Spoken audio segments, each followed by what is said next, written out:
चिदम्बरमठाधीशं सिद्धारूढयतीश्वरम् शिष्यप्रशिष्यरूपेण बोधकं गुरुमाश्रये यदङ्घ्रिकमलद्वन्द्वं तापत्रयनिवारणम् शान्तैकपदं देवं सिद्धारूढमहं भजे।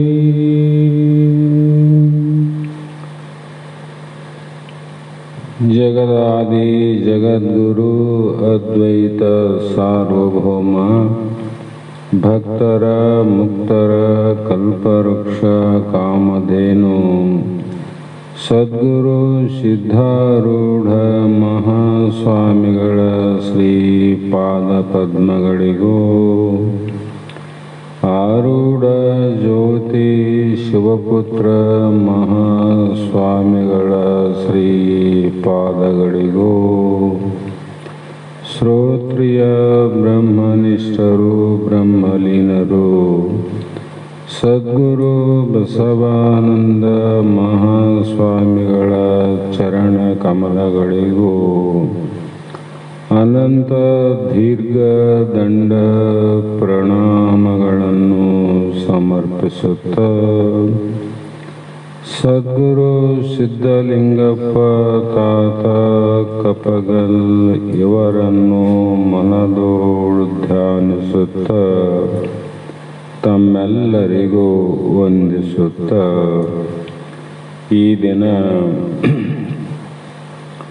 ಶ್ರೀಮದ್ ಭಗವದ್ಗೀತೆ ಎನ್ನುವ ಗ್ರಂಥದ 16ನೇ ಅಧ್ಯಾಯದ 4ನೆಯ ಶ್ಲೋಕ ಇಂದಿನ ಆಧಾರದ ವಿಷಯವಾಗಿದ್ದು, ಇಲ್ಲಿಯವರೆಗೂ ಯಾವ ಭಗವದ್ಗೀತೆಯ ಗ್ರಂಥದ ವಿಚಾರವನ್ನು 4-5 ದಿನ ಪರ್ಯಂತರವಾಗಿ ಇಲ್ಲಿಯವರೆಗೂ ನಡೆಸಿಕೊಂಡು ಬಂದಿರತಕ್ಕಂಥ ಎಲ್ಲರಿಗೂ ಶರಣನತ್ತ ಇವತ್ತಿನ ಶ್ಲೋಕದಲ್ಲಿ ಶ್ರೀಕೃಷ್ಣ ಭಗವಂತನು ತನ್ನ ನೆಚ್ಚಿನ ಶಿಷ್ಯನಾದ ಅರ್ಜುನನನ್ನು ನಿಮಿತ್ತವಾಗಿಟ್ಟುಕೊಂಡು ಇಲ್ಲಿಯವರೆಗೂ ಎಲ್ಲವನ್ನ ಹೇಳುವುದು, ಎಲ್ಲವನ್ನು ಹೇಳಿ ಕೇಳುವ ವಿಷಯ ಎಲ್ಲವನ್ನೂ ಅರ್ಜುನನು ಕೇಳಿ ನಂತರದಲ್ಲಿ ಯಾವ ಭೂಮಿಯಲ್ಲಿ ಒಬ್ಬ ರೈತ ತಾನು ಬಿತ್ತಿದ ಬೀಜದ ಫಲ ಬಂದ ನಂತರ ಅದು ತನ್ನ ಮನೆಗೆ ಬಂದು ತನಗೆ ಪ್ರತಿ ದಿನದಲ್ಲಿ ಅದನ್ನು ಊಟ ಮಾಡಬೇಕಾಗಿದ್ದರೆ ಆ ಬೆಳೆದ ಫಲವನ್ನು ಯಾವತ್ತೂ ನಾಶವಾಗದಂತೆ ಆತ ರಕ್ಷಣೆಯನ್ನು ಮಾಡಬೇಕು. ಅಂದಾಗ ಆ ಬೆಳೆದ ಫಲ ಪೂರ್ಣವಾಗುವುದು ಅಂತ ಅರ್ಥ. ಅದರಂತೆ ಇಲ್ಲಿ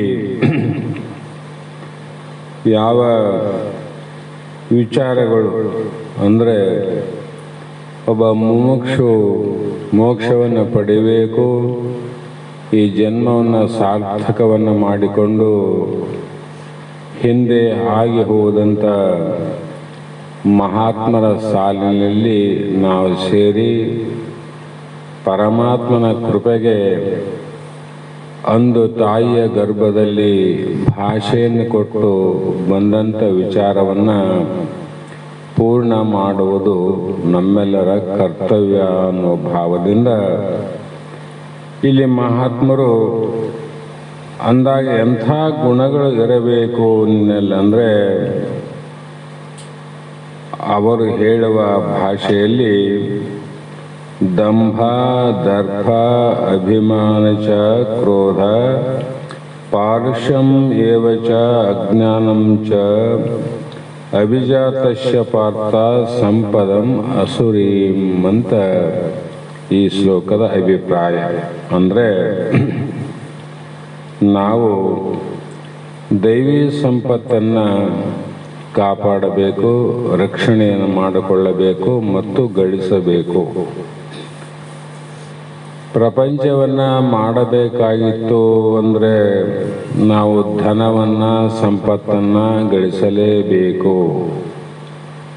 ಅದೇ ರೀತಿ ಮೋಕ್ಷವನ್ನು ಪಡೆದು ಜನನ ಮರಣ ಬಂಧನ ನಿವೃತ್ತಿಗಾಗಿ ನಾವು ದೈವಿ ಸಂಪತ್ತು ಅಂದರೆ ದೈವಿ ಗುಣಗಳನ್ನು ನಾವು ಪ್ರಾಪ್ತಿ ಮಾಡಿಕೊಳ್ಳಬೇಕು. ಅರ್ಜುನ, ನೀನು ದೈವಿ ಸಂಪತ್ತಿನಲ್ಲಿ ಹುಟ್ಟಿರುವ ಕಾರಣ ದುಃಖಿಸಬೇಕಾದ ಅಗತ್ಯವಿಲ್ಲ ಅಂತ ಮತ್ತೆ ಸ್ಪಷ್ಟ ಮಾಡಿದರು. ಯಾಕಂದರೆ ನಾವು ಹಿಂದಿನ ಜನ್ಮದಲ್ಲಿ ಇಂಥ ದೈವಿ ಸಂಪತ್ತನ್ನು ಅಂದರೆ ಸದ್ಗುಣಗಳನ್ನು ನಾವು ಪ್ರಾಪ್ತಿ ಮಾಡಿಕೊಂಡಿದ್ದೇವೆ ಅಂತ ಅರ್ಥ. ಯಾಕರಿ ಅಂದರೆ ಯಾರು ಅಸುರಿ ಸಂಪತ್ತಿನಲ್ಲಿ ಇದ್ದಾರೋ ಅವರಿಗೆ ಮೋಕ್ಷವನ್ನು ಅಥವಾ ಶಾಸ್ತ್ರವನ್ನು ಅಥವಾ ಸದ್ಗುರುವಿನ ವಾಕ್ಯವನ್ನು ಕೇಳಬೇಕು ಎನ್ನುವ ಅಪೇಕ್ಷೆಯೇ ಆಗೋದಿಲ್ಲ. ಅರ್ಜುನ, ನಿನಗೆ ಆಗಿದೆ ಅಂದರೆ ನೀನು ಹಿಂದಿನ ಜನ್ಮದಲ್ಲಿ ಈ ದೈವಿ ಸಂಪತ್ತಿನಲ್ಲೇ ಹುಟ್ಟಿದ್ದಿ. ಆ ಕಾರಣ ನೀನು ದುಃಖ ಪಡಬೇಕಾದ ಅವಶ್ಯಕತೆ ಇಲ್ಲ. ನಮ್ಮಲ್ಲಿ ಆ ಗುಣಗಳು ಆವ ಇಲ್ರಿ ಅಂತ ನಾವು ಯೋಚಿಸಬೇಕಾದ ಅಗತ್ಯವೇ ಇಲ್ಲ.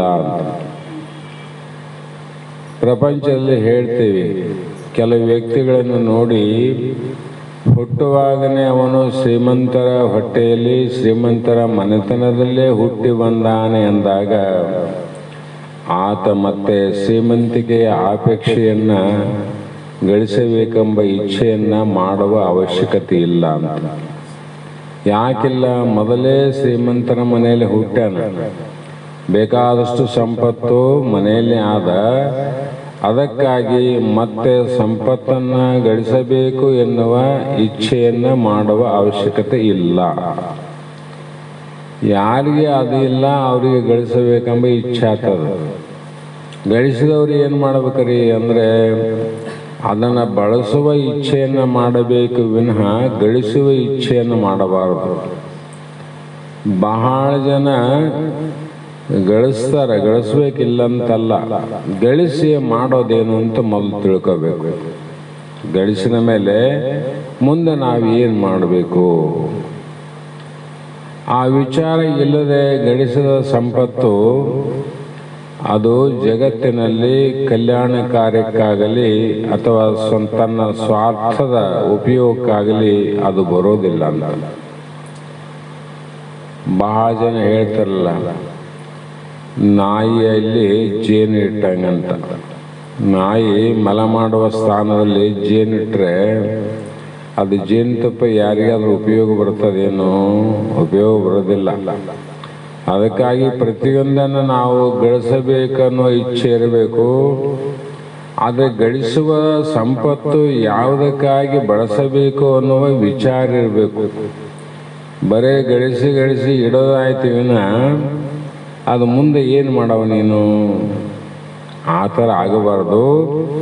ಆ ಕಾರಣದಿಂದ ಈ ದೈವಿ ಸಂಪತ್ತು ಅನ್ನುವ ಸದ್ಗುಣಗಳೇನಾವ, ಪುಣ್ಯದ ಫಲಗಳೇನಾವ,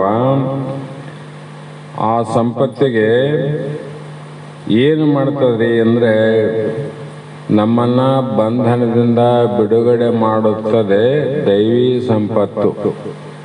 ಸದ್ಗುಣಗಳು, ಒಳ್ಳೆಯ ಗುಣಗಳು ಆ ಸಂಪಾದನೆ ಮಾಡಿದರೆ ನಮಗೇನು ಫಲ ರೀ ಅದರಿಂದ ಅಂದರೆ ನಿನ್ನನ್ನು ಬಂಧನದಿಂದ ಬಿಡುಗಡೆ ಮಾಡುತ್ತದೆ. ಕೆಟ್ಟ ಗುಣ, ದುರ್ಗುಣಗಳು ಇದ್ರೆ ಅದಕ್ಕೇನು ಫಲ ರೀ ಅಂದರೆ ನಮ್ಮನ್ನು ಬಂಧನಕ್ಕೆ ತಳ್ಳುತ್ತದೆ, ಬಂಧನ ಮಾಡ್ತದಿಲ್ಲ. ಈಗ ಹೊರಗಡೆ ಬಾಗಿಲು ಹಾಕಿ ಒಂದು ಬೀಗವನ್ನು ಹಾಕಿವಿ, ಆ ಪತ್ತನ್ನ ಈ ಕಡೆ ಒಂದು ಕಡೆ ಅಂದಾಗ ಅದೇನಾಗ್ತದ? ಬಂಧನ ಮಾಡ್ತದ, ಬಾಗಿಲಿ ಮುಚ್ಚುತ್ತದೆ. ಅದೇ ಇನ್ನೊಂದು ಅದರಿಂದನೇ ಈ ಕಡೆ ಅಂದಾಗ ಬಾಗಿಲು ತೆರೆಯುತ್ತದೆ. ಏನು ಮಾಡ್ತಿರೋದು? ಬಂಧನವನ್ನು ಮಾಡಬಲ್ಲದು, ಬಂಧನದಿಂದ ಬಿಡುಗಡೆ ಮಾಡಬಲ್ಲದು. ಅದೇ ರೀತಿಯಾಗಿ ನೀ ಮಾಡುವಂಥ ಕಾರ್ಯಗಳು, ನೀನು ಮಾಡುವಂಥ ಸಂಪಾದನೆ ದುರ್ಗುಣಗಳು ಇದ್ದರೆ ನಿನಗೆ ಬಂಧನ ಮಾಡ್ತಾವ, ಅನಂತ ದುಃಖವನ್ನು ಕೊಡ್ತಾವ, ನರಕಕ್ಕೆ ತಳ್ಳುತ್ತದೆ ಮತ್ತು ಅನಂತ ರೀತಿ ಪಾಪಾನುಗುಣದಿಂದ ಗಿಡ ಮರ ಕ್ರಿಮಿಯಾಗಿ ಹುಟ್ಟಲಿಕ್ಕೆ ಪ್ರಯತ್ನ ಆಗ್ತದೆ. ಯಾವ ಸಂಪತ್ತು ಅಂದರೆ ಪಾಪದ ಸಂಪತ್ತು, ಅಂದರೆ ದುರ್ಗುಣಗಳು. ಸದ್ಗುಣ ಏನು ಮಾಡ್ತದೆ? ನಿನ್ನ ಹೋಗದಂತೆ ತಡೆಯುತ್ತದೆ. ಅದಕ್ಕಾಗಿ ಈ ಸದ್ಗುಣ ಅನ್ನುವಂಥದ್ದು ಏನಾಗ್ತದೆ ಅರ್ಜುನ ಅಂದರೆ ಜ್ಞಾನವನ್ನು ಕೊಡ್ತದೆ. ಸಂಪತ್ತು ಈ ಲೋಕದಲ್ಲಿ ನಿನ್ನ ಜೀವನವನ್ನು ಸುಖವಾಗಿ ಇರಲಿಕ್ಕೆ ಸಹಾಯ ಮಾಡುತ್ತದೆ. ಒಂದನೇದು ಸಹಾಯ ಮಾಡ್ತದಲ್ಲಿ. ಈಗ ಎರಡನೇದು ಏನು ಮಾಡ್ತದೆ ಅಂದರೆ ಅದನ್ನು ಗಳಿಸಿದ ಸಂಪತ್ತು ಸುಖಿಸಿ ಹೆಚ್ಚಿನ ಸಂಪತ್ತನ್ನು ಪುಣ್ಯ ಕಾರ್ಯಗಳಿಗೆ ನೀನು ಬಳಸಿದ್ದಾದರೆ ಆ ಪುಣ್ಯ ಏನು ಮಾಡ್ತದೆ? ನಿನ್ನ ಸ್ವರ್ಗ ಲೋಕಕ್ಕನ್ನು ಕೂಡ ಕರೆದುಕೊಂಡು ಹೋಗುತ್ತದೆ.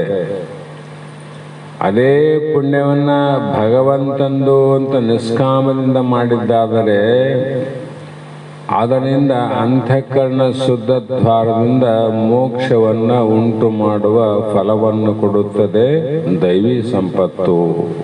ಎಷ್ಟು ಕಾರ್ಯ ಮಾಡ್ತಾವ. ಆ ಕಾರಣದಿಂದ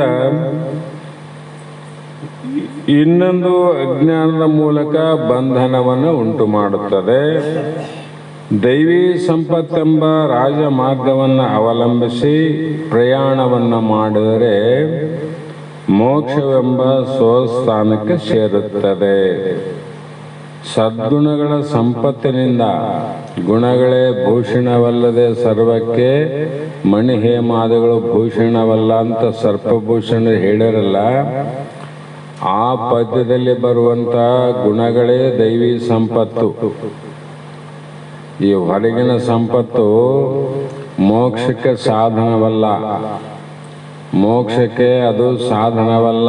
ಆಗ್ತದೆ ಹೇಗೆ ಅಂದರೆ ಬಳಸುವ ರೀತಿಯಲ್ಲಿ ಅದು ಮೋಕ್ಷದ ಬಾಗಿಲನ್ನು ತೆರೆಯುತ್ತದೆ.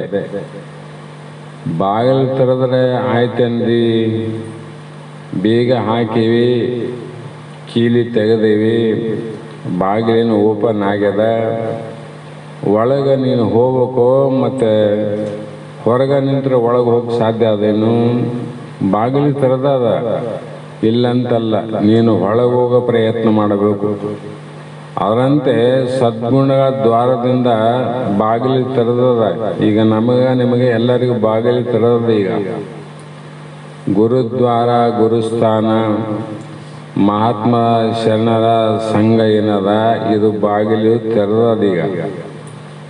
ಹೋಗೋದು ಬಿಡೋದು ನಮಗೆ ಬಿಟ್ಟಿದ್ದು. ಯಾರು ಹೋಗ್ತಾರೆ ಅವನು ಬಂಧನದಿಂದ ಬಿಡುಗಡೆ ಆಗ್ತಾನೆ, ಇಲ್ಲಂದ್ರೆ ಇಲ್ಲ ಅಂತ ಅರ್ಥ. ಕೀಳು ಮಾರ್ಗವನ್ನು ಹಿಡಿದು ಪ್ರಯಾಣ ಮಾಡಿದರೆ ಅದು ಪುನರ್ಜನ್ಮಕ್ಕೆ ಬಂದು ಸೇರುತ್ತದೆ.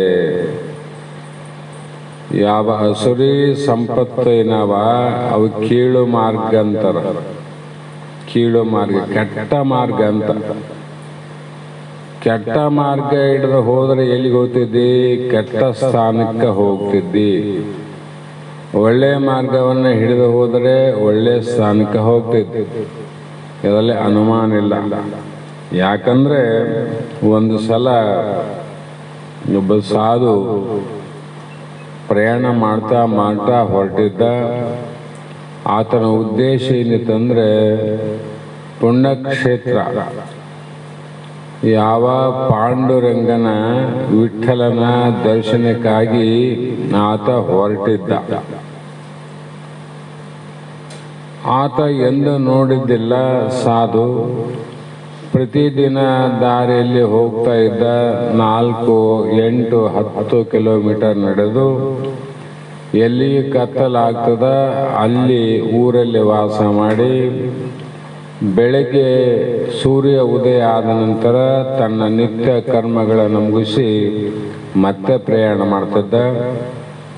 ಮತ್ತೆ ಕತ್ತಲಾದಾಗ ಮುಂದಿನ ಊರಿನಲ್ಲಿ ಮಲಗುತ್ತಿದ್ದ. ಪಂಡ್ರಾಪುರ ಅಂತಕ್ಕಂಥದ್ದು ಬಹಳ ದೂರ ಇತ್ತದು, ಸಮೀಪ ಇದ್ದಿಲ್ಲ. ಹೀಗಾಗಿ ಹೋದ ಹೋದ ಹೋದ ಇನ್ನೇನು ಪಂಡ್ರಾಪುರ ಬಹಳ ಸಮೀಪ ಇತ್ತು. ಇನ್ನೂ ಒಂದು 8-10 ಕಿಲೋಮೀಟರ್ ಇತ್ತು ನೋಡ್ರಿ, ಅಷ್ಟೇ ಇತ್ತು. ಆವಾಗ ಏನು ವಿಚಾರ ಮಾಡಿದ, ರಾತ್ರಿ ಆ ಊರಲ್ಲಿ ಮಲಗಿ ಬೆಳಗ್ಗೆ ಎದ್ದು ತನ್ನ ಕರ್ಮಗಳನ್ನು ಮುಗಿಸಿ ಇನ್ನೇನು ಪಂಡ್ರಾಪುರಕ್ಕೆ ಸಮೀಪ ಆದ, ಹೋಗಬಹುದು ಅಂತ ಬಹಳ ಖುಷಿಯಲ್ಲಿದ್ದ. ಆವತ್ತಿನ ದಿನ ಏನು ಮಾಡಿದಂದ್ರೆ, ಪ್ರತಿದಿನ ಊರಲ್ಲಿ ಮಲಗಿ ಬೆಳಗ್ಗೆ ಹೋಗುವಾಗ ಪಂಡ್ರಾಪುರಕ್ಕೆ ಹೇಗೆ ಹೋದರೆ, ಯಾವ ಮಾರ್ಗ ಹಿಡಿದು ಹೋದರೆ ಪಂಡ್ರಾಪುರಕ್ಕೆ ಹೋಗ್ತೀವಿ ಅಂತ ಕೇಳ್ತಿದ್ದ. ಅಲ್ಲಿ ಅವ್ರು ಹೇಳ್ತಿದ್ರು, ಅದೇ ಪ್ರಕಾರ ನಡೀತಾ ಇದ್ದ. ಆವತ್ತಿನ ದಿನ ಏನಾಯ್ತಂದ್ರೆ, ಯಾರನ್ನು ಕೇಳಲಿಲ್ಲ ಆತ. ಊರಲ್ಲಿ ಯಾರನ್ನು ಕೇಳಲಿಲ್ಲ. ಬೆಳಗ್ಗೆ ಎದ್ದ, ಹೊರಟ. ಯಾಕೆ ಕೇಳಲಿಲ್ಲ ಅಂದರೆ, ಆ ಪಂಡ್ರಾಪುರ ಸಮೀಪ ಇರ್ತಕ್ಕಂಥ ಹಳ್ಳಿಯ ಜನ ವಿಠಲನ ದರ್ಶನಕ್ಕೆ ಹೋಗ್ತಾರೆ ಅಂತ ತಿಳ್ಕೊಂಡು ಬಹಳ ಜನ ಗುಂಪು ಗುಂಪಾಗಿ ಹೋಗ್ತಾಯಿದ್ರು. ಜನ ಹೋಗ್ತಾಯಿದ್ರು. ಅವರೆಲ್ಲರೂ ಕೂಡ ಪಂಡ್ರಾಪುರಕ್ಕೆ ಹೋಗ್ತಾರೆ. ಮತ್ತೆ ಬೇರೆಯವ್ರನ್ನ ಕೇಳೋ ಅವಶ್ಯಕತೆ ಏನಾದಂತ ಅವತ್ತ ಪಂಡ್ರಾಪುರ ದಾರಿ ಕೇಳಲ್ಲ. ಆ ಊರಿನ ಜನ ಮುಂದೆ ಹೋಗ್ತಿದ್ರು. ಈತ ಏನು ಮಾಡಿದ, ಹಿಂದೆಯಿಂದ ಹೋಗ್ತಿದ್ದ. ಆ ಊರಿನಿಂದ ಸುಮಾರು 1 ಕಿಲೋಮೀಟರ್ ದೂರ ಹೋದ ನಂತರ ಅವನಿಗೆ ಗೊತ್ತಾಯ್ತು. ಏನು ಗೊತ್ತಾಯ್ತು ಅಂದರೆ, ಆ ಊರಲ್ಲಿ ಒಬ್ಬ ವ್ಯಕ್ತಿ ಸತ್ತಿದ್ದ. ಆ ಹೆಣವನ್ನು ತಗೊಂಡು ಅವರು ಏನು ಮಾಡೋದಕ್ಕೆ, ಮಣ್ಣನ್ನು ಕೊಡೋದಕ್ಕಾಗಿ ಆ ಹೊಲದಲ್ಲಿ ಆತನ ಸಮಾಧಿಯನ್ನು ಮಾಡೋದಕ್ಕೋಸ್ಕರವಾಗಿ ಹೆಣ ಮುಂದಿತ್ತು, ಜನ ಹಿಂದಿದ್ರು. ಈ ಸಾಧುಗ ಬರೇ ಜನನೇ ಕಂಡ್ರಿವಿನ ಮುಂದಿರ್ತಕ್ಕಂಥ ಹೆಣ ಕಂಡಿದ್ದಿಲ್ಲ ಅವನಿಗೆ. ಇವರೆಲ್ಲರೂ ಪಂಡ್ರಾಪುರಕ್ಕೆ ಹೋಗ್ತಾರಂತ ಅವನು ಅದೇ ಮಾರ್ಗ ಹೋದ. ಸ್ವಲ್ಪ ದೂರ ಹೋದ್ಮೇಲೆ ಅವರು ಆ ಮಾರ್ಗವನ್ನು ಬಿಟ್ಟರು, ಪಕ್ಕದ ಮಾರ್ಗವನ್ನು ಹಿಡಿದು ಇಲ್ಲಿ ಸಮಾಧಿ ಮಾಡಬೇಕಂತ ಹೋಗಿದ್ರು. ಅಲ್ಲಿ ಹೋಗಿ ಎಲ್ಲರೂ ಕೊಂಡ್ರು. ಆವಾಗ ಗೊತ್ತಾಯ್ತು ಅವನಿಗೆ. ನಾ ಬಂದು ಪಂಡರಾಪುರ ಮಾರ್ಗಕ್ಕೆ ಬಂದಿನೋ ಅಥವಾ ಬೇರೆ ಮಾರ್ಗ ಇದೆಯೋ ಅಂತ ಅಲ್ಲಿ ಯೋಚನೆ ಮಾಡಿ ನೋಡ್ರಿ. ಯೋಚನೆ ಎಲ್ಲಿ ಮಾಡಿದ? ಅರ್ಧ ದಾರಿ ಹೋದ್ಮೇಲೆ ಯೋಚನೆ ಮಾಡಿದ. ಆವಾಗ ಕೇಳ್ದ, ಏನಪ್ಪ ಇವರೆಲ್ಲ ಎಲ್ಲಿ ಹೋಗ್ತಾರಂದ್ರೆ ಇಲ್ಲಿ ಹೆಣ ಸತ್ತದ ಹೂಳಕೊಂಟಿವಂದ್ರೆ ಅವರು. ಮತ್ತು ಅವರು ದಾರಿ ಹೋದ್ರೆ ಎಲ್ಲಿ ಹೊಂಟಿದ್ದವನು? ಸುಡುಗಾಡಿಗೆ ಹೊಂಟಿದ್ನಿಲ್ಲ, ಸುಡುಗಾಡಿ ಗೊತ್ತಿದ್ದ. ಅದಕ್ಕಾಗಿ ಇಲ್ಲಿ ಕೂಡ ನಾವು ಯಾವ ಮಾರ್ಗವನ್ನು ಹಿಡಿದು ಹೋಗಬೇಕು ಅನ್ನುವುದನ್ನು ಬಲ್ಲವರಲ್ಲಿ ಶಾಸ್ತ್ರಗಳಲ್ಲಿ ಕ್ಷಣ ಕ್ಷಣದಲ್ಲಿ ವಿಚಾರ ಮಾಡ್ತಾ ಮಾಡ್ತಾ ಮಾಡ್ತಾ ಹೋಗಬೇಕು. ಆವಾಗ ನಮಗೆ ರಾಜಮಾರ್ಗ ಪ್ರಾಪ್ತಿ ಆಗ್ತದೆ, ವಿಠ್ಠಲನ ದರ್ಶನ ಆಗ್ತದೆ. ಆದ್ರೆ ಅವತ್ತು ಜಾತ್ರೆ ಇತ್ತು, ಅವತ್ತ ವಿಠ್ಠಲನ ವಿಶೇಷವಾದ ದರ್ಶನ ಇತ್ತು. ಈತಗ ಹೆಂಗ ಅಲ್ಲಿ ಹೋಗಿ ನನ್ನ ಮೇಲೆ ಅವ್ರದ್ದೊಂದು ನೇಮ ಇತ್ತು, ಹೆಣ ಎಲ್ಲಾದರೂ ಕೂಡ ಇದ್ರೆ ಹೆಗಲು ಕೊಟ್ಟು ಹೋಗ್ಬೇಕಂತ ನೇಮ ಇತ್ತು. ಆ ಸುದ್ದಿ ಕೇಳಿ ವಾಪಸ್ ಬರೋಕ್ಕಾಗಲಾರ್ದೆ ಸುಡುಗಾಡದಲ್ಲಿ ಕುಂತ ವಾಪಸ್ ಬಂದು ಹೋಗಬೇಕು ಅನ್ನೋದ್ರಾಗ ವಿಠ್ಠಲನ ದರ್ಶನ ಮುಗಿದಿತ್ತು, ಅವಕಾಶ ಮುಗಿದೋಗಿತ್ತು ನೋಡ್ರಿ. ಏನು ಮಾಡಿದಂಗಾಯ್ತು? ಅಷ್ಟು ದೂರ ಎಲ್ಲೋ ತನ್ನ ಊರನ್ನು ಬಿಟ್ಟು ಎಷ್ಟೋ ದಿನ ನಡೆದು ಪ್ರಯಾಣವನ್ನು ಮಾಡಿ ಮಾಡಿ ಮಾಡಿ ಮಾಡಿ ಬಂದು ಕೊನೆಗೇನಾಯಿತು? ಸುಡುಗಾಡ ಮಾರ್ಗವನ್ನು ಸೇರಿದವಿನ ವಿಠ್ಠಲನ ದರ್ಶನ ಆಗಲಿಲ್ಲ ಅಂತ. ಅದೇ ರೀತಿ ನಾವು ಬಹಳ ಇಲ್ಲಿಯವರೆಗೂ ಬಹಳ ಶಾಸ್ತ್ರಗಳನ್ನು ಕೇಳಿವಿ, ಬಹಳ ಮಹಾತ್ಮರ ಮಾತುಗಳನ್ನು ಕೇಳಿವಿ, ಮೋಕ್ಷದ ಮಾರ್ಗವನ್ನು ಹಿಡಿದೇವಿ, ಇಲ್ಲಂತಲ್ಲ. ಆದರೆ ಪ್ರತಿ ಕ್ಷಣದಲ್ಲಿ ನಾವು ಲಕ್ಷ್ಯವನ್ನು ಇಡಬೇಕು. ಯಾಕಂದರೆ ಅಸುರಿ ಗುಣಗಳು ಯಾವ ಸಂದರ್ಭದಲ್ಲಿ ಯಾವಾಗ ಬಂದು ನಮಗೆ ಮುತ್ತಿಗೆ ಹಾಕ್ತಾವೋ ಗೊತ್ತಿಲ್ಲ. ಅವು ಒಳ್ಳೆಯವರನ್ನ ಮಹಾತ್ಮರಿಗೆ ಬಹಳ ಸಲ ಹೇಳ್ತಾರೆ ಒಂದೊಂದು ಮಾತು. ಬೇಡಿಕೊಂಡು ತಿಂದರೆ ನಾಯಿಯ ಕಾಟ ಅಂತ ಹೇಳ್ತಾರಲ್ರಿ, ಮಾಡಿಕೊಂಡು ತಿನ್ನವರಿಗೆ ಮನುಷ್ಯರ ಕಾಟ ಅಂತ ಹಳೆ ಮಾತು. ಊರಾಗ ಒಬ್ಬ ಭಿಕ್ಷುಕ ಬಂದನ, ಆತ ಯಾರಿಗೂ ಒಜ್ಜಾಗಿಲ್ಲ, ಭಾರಾಗಿಲ್ಲ. ಹಸಿವಾದ 4 ಮನೆಯನ್ನ ಬೇಡಿಕೊಂಡು ತಿನ್ನಬೇಕು ಅಂತ ಊರೊಳಗೆ ಬಂದರೆ ನಾಯಿಗಳು ಅವನನ್ನು ಬಿಡೋದಿಲ್ಲ, ಕಾಟ ಕೊಡ್ತಾವ, ಕಲೆ ಬಿಡ್ತಾವ, ಅವನ್ನ ಬೇಡಲಾರ್ದಂಗೆ ಅಡ್ಡಿಪಡಿಸ್ತಾವ. ನಾಯಿಗೆ ಅವನೇನು ಮಾಡ್ಯಾನೇನು? ಏನು ಮಾಡಿಲ್ಲ, ಆದ್ರೆ ನಾಯಿ ಬಿಡೋಂಗಿಲ್ಲ ಅಂತ. ಅದರಂತೆ ಊರಲ್ಲಿ ಒಬ್ಬ ಮಾಡಿಕೊಂಡು ತಿನ್ನುವಂಥ ಒಬ್ಬ ವ್ಯಕ್ತಿ ಇದ್ನಂದ್ರೆ ಅಲ್ಲಿ ಮಾಡಿಕೊಂಡು ತಿನ್ನಲಾರಂತ ಎಷ್ಟೋ ಮಂದಿ ಇರ್ತಾರಲ್ಲ, ಅವನು ಮುಂದೆ ಹೋಗಲಾರ್ದಂಗೆ ಬಿಡೋದಿಲ್ಲ. ಅವ್ರು ಏನಾನೋ ಒಂದು ಕಾಟ ಕೊಡ್ತಿರ್ತಾರೆ. ಯಾಕೆ? ಅವ್ನು ಮುಂದೆ ಹೋಗ್ತಾನಲ್ಲ, ನಮ್ಗಿಂತ ಅವನು ಮುಂದೆ ಹೋಗ್ತಾನ. ಅವನು ಹೋಗಬಾರ್ದು ಅನ್ನೋ ದುರುದ್ದೇಶದಿಂದ ನಮಗೆ ಗೊತ್ತಿಲ್ಲದಂಗೆ ಸಮೀಪನೇ ಇರ್ತಾರೆ. ಗೊತ್ತಿಲ್ಲದಂಗೆ ನಮ್ಮನ್ನು ಮುಂದೆ ಹೋಗಲಾರ್ದಂಗೆ ಏನಾದರೂ ಒಂದು ಮೀಡ್ತಿರ್ತಾರೆ. ಪ್ರಪಂಚದಲ್ಲೇ ಈ ಪ್ರಕಾರ ಇರುವಾಗ ಪಾರಮಾರ್ಥದಲ್ಲಿ ಪರಮಾತ್ಮನನ್ನು ಕಾಣಬೇಕಂತ ಹೊರಟವರಿಗೆ ಹೊರಗಿನವ್ರು ನಮ್ಗೆ ಅಡ್ಡಿಪಡಿಸೋದಿಲ್ಲ. ಹೊರಗಿನವರು ಎಲ್ಲಿ ಮಠಕನ ಹೋಗು, ಮನೆಗನ ಹೋಗು, ಗುರುಗಳಿಗೆ ಹೋಗು, ಎಲ್ಲಿಗನ ಹೋಗು, ನಮಗೇನಂತಾರೆ, ಅವ್ರಿಗೇನು ಸಂಬಂಧ? ಈಗ ನೀವು ಇಷ್ಟೆಲ್ಲ ಮಂದಿ ಬಂದಿರಿ, ಊರವ್ರು ಯಾರನ್ನ ಅಡ್ಡಿಪಡಿಸರೇನು? ಯಾರು ಇಲ್ಲ. ಆದರೆ ಒಳಗಿರ್ತಕ್ಕಂಥ ಕೆಟ್ಟ ಗುಣಗಳವ ನಮ್ಮನ್ನು ಮುಂದೆ ಹೋಗಲಾರ್ದಂಗೆ ಒಳಗನೆ ತಡಿತೇವೆ. ಆ ಕಾರಣದಿಂದ ಬಹಳ ಎಚ್ಚರ ಇರಬೇಕಂತ ಮಹಾತ್ಮರು ಹೇಳ್ತಾರೆ. ಹೀಗಾಗಿ ವಿವೇಕಿಗಳು ನಿಶ್ಚಯ ಮಾಡಬೇಕು, ನಾವು ಯಾವ ಗುಣಗಳನ್ನು ಪ್ರಾಪ್ತಿ ಮಾಡಬೇಕು, ಯಾವುದನ್ನು ಬೆಳಿಬೇಕು.